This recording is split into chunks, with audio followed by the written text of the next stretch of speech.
Hello friends, today recipe కృష్ణాష్టమికి కృష్ణునికి ఇష్టమైన అటుకులతో బెల్లం పొంగల్ చేస్తున్నాను. అటుకులను చూసానట్లే కృష్ణుడే గుర్తొస్తారు. కృష్ణుడు అంటేనే అటుకులు. దానికి ముందుగా కావాల్సినది ఒక బౌలు ఫుల్గా అటుకులు తీసుకోవాలి. అదే బౌల్తోనే 3/4 అంటే ముక్కాల భాగము బెల్లం తీసుకోవాలి. డ్రై ఫ్రూట్స్, క్యాషియో నట్, కిస్మిస్ వేసుకుంటున్నాను. పచ్చి కొబ్బరి ఇలా చిన్న ముక్కలుగా కట్ చేసుకోవాలి. అటుకులు ఇలా ఒక బౌల్లోకి వేసుకొని నీళ్ళు ఇలా పోసుకొని ఒక 2-3 సార్లు కడిగేసుకోవాలి.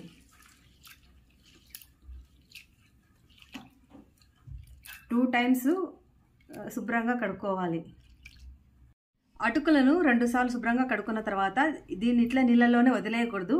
నీళ్ళు మొత్తం అంతా ఇలా పిండేసుకొని ఒక పాత్రలోకి, అదే బౌల్లోకి తీసుకోవాలి.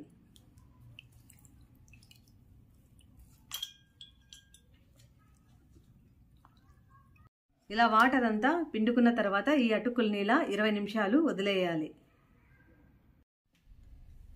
చిన్నగా కట్ చేసుకున్నానంటే కొబ్బరి ముక్కలను ఇందులోకి వేసుకొని కొద్దిసేపు ఫ్రై చేసుకోవాలి.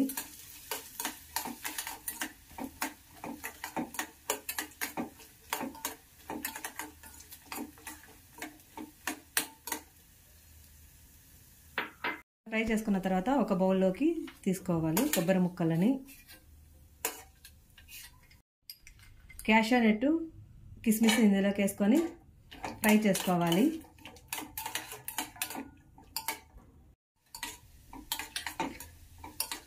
గీ 2 టేబుల్ స్పూన్స్ వేసుకోవాలి. ఇలా ఫ్రై చేసుకున్న తర్వాత ఒక బౌల్లోకి తీసుకోవాలి. క్యాషియో నట్, కిస్మిస్ ఫ్రై అయిన తర్వాత ఒక బౌల్లోకి తీసుకోవాలి.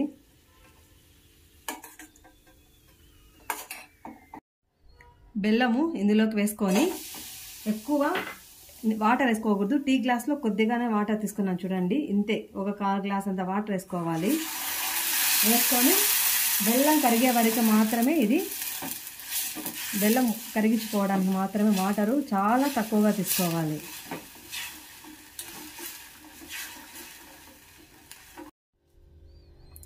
ఇలా బెల్లం కరిగే వరకే మాత్రమే చేసుకోవాలి. చేసిన తర్వాత చల్లారిన తర్వాత ఇలా ఫిల్టర్లో ఫిల్ చేసుకోవాలి. ఏమన్నా చిన్న చిన్న రాళ్ళలాగా ఏమన్నా ఉంటే అవన్నీ క్లీన్ అయిపోతాయి, నీట్గా ఫిల్టర్లోకి వచ్చేస్తాయి. అందుకని బెల్లం ఎప్పుడు కరిగించుకున్నా ఇది ఇలా చేసుకోవాలి.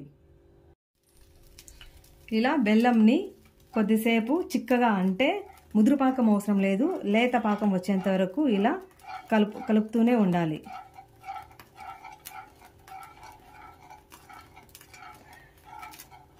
పాకం పడతాం కాబట్టి కొంచెము మందంగా ఉండే పాన్ పెట్టుకుంటే చేయడానికి చాలా బాగుంటుంది. అడుగు అంటకన్నా ఉంటుంది బెల్లం పాకం.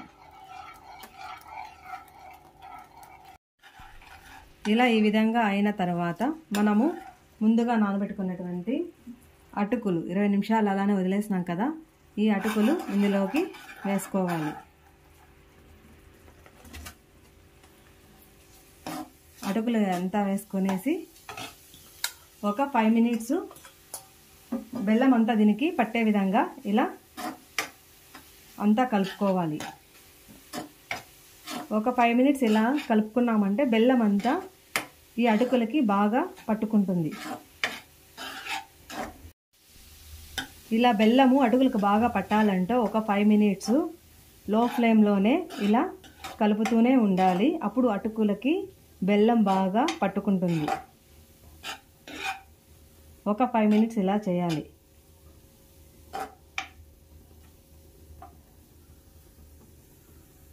ఇప్పుడు చూడండి ఫ్రెండ్స్, ఇప్పుడు అటుకులకి బెల్లం బాగా పట్టింది. ఇప్పుడు మనము ముందుగా ఫ్రై చేసినటువంటి కొబ్బరి ముక్కలను ఇందులోకి వేసుకోవాలి.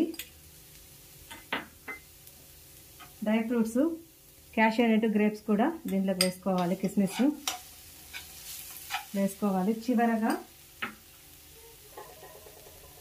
యాలకుల పొడి కొంచెము వేసుకుంటున్నాను.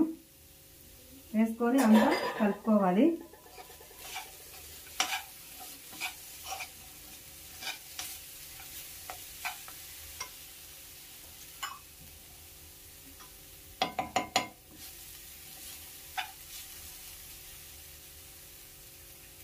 నెయ్యి కొద్దిగా ఫ్రై చేసిండేది మిగిలింది కదా, అది పైన ఊరికే కొద్దిగా పైన అలా చల్లుకోవాలి. ఈ అటుకుల బెల్లం పొంగలంటే అటుకులకి శ్రీకృష్ణునికి చాలా ఇష్టము. మీరు కూడా తప్పకుండా ట్రై చేయండి ఫ్రెండ్స్.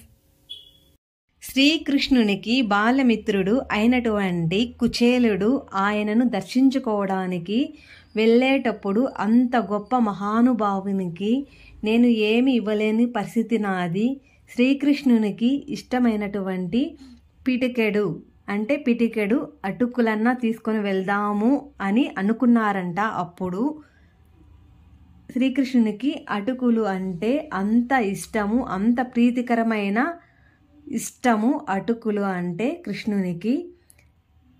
అందుకనే కృష్ణాష్టమి రోజు మనము ఈ అటుకులతో బెల్లం పొంగలి ప్రసాదంగా నైవేద్యంగా చేసి పెట్టామంటే కృష్ణునికి చాలా ఇష్టము అవుతుంది.